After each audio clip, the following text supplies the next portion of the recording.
more likely to jump Trump's ship. Well. Look at what's transpired in Trump world over the past few days. Two of Donald Trump's most ardent defenders have decided to switch teams and testify against the former president. Sidney Powell and Kenneth Chesebro have agreed to take last-minute plea deals, turn state's evidence, and testify against their former boss. Chesebro has agreed to testify in future cases if called to do so.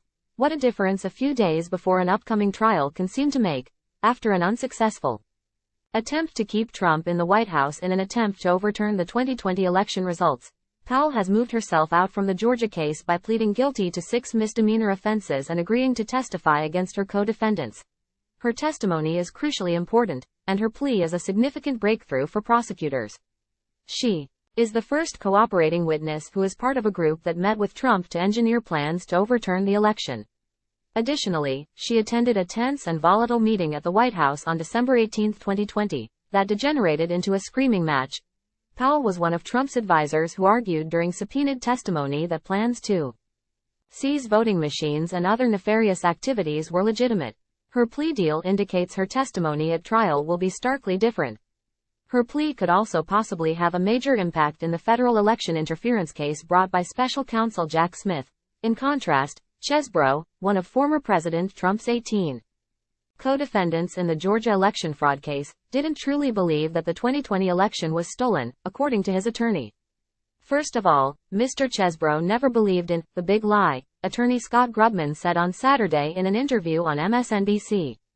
If you ask Mr. Chesebro today who won the 2020 presidential election, he would say, Joe Biden. Time equals 400 Ms. greater than Chesebro, following Powell, is the second of Trump's former attorneys to accept a plea agreement in the case brought by Fulton County District Attorney Fani Willis. He pleaded guilty on October 20 to a single felony charge of conspiracy to commit filing false documents relating to his attempts to create a swath of fake electoral college votes in Georgia. Time equals 400 Ms. greater than Chesebro will receive 5 years probation and a $5,000 fine in exchange for agreeing to testify and providing documents and evidence. His trial was also scheduled to start on October 23. Predictably, right-wing media outlets have only briefly mentioned the two plea deals.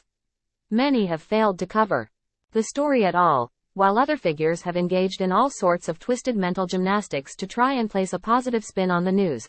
Although Powell and Chesebro may be low-life opportunists, the truth is that both are skilled attorneys. Both know what prisons look like and what prison life entails, especially for high-profile defendants such as themselves. They are astute to the fact that life behind bars would not be a bed of roses. Club Fed, a country club prison, was never an option for these two. As a result, both defendants have caught the religion of truth and reality, decided to adopt an on the road to Damascus strategy, cut tail, and run away from Donald Trump. A person for whom loyalty is a one-way street. Don't be surprised if we see more rats jumping off the sinking ship.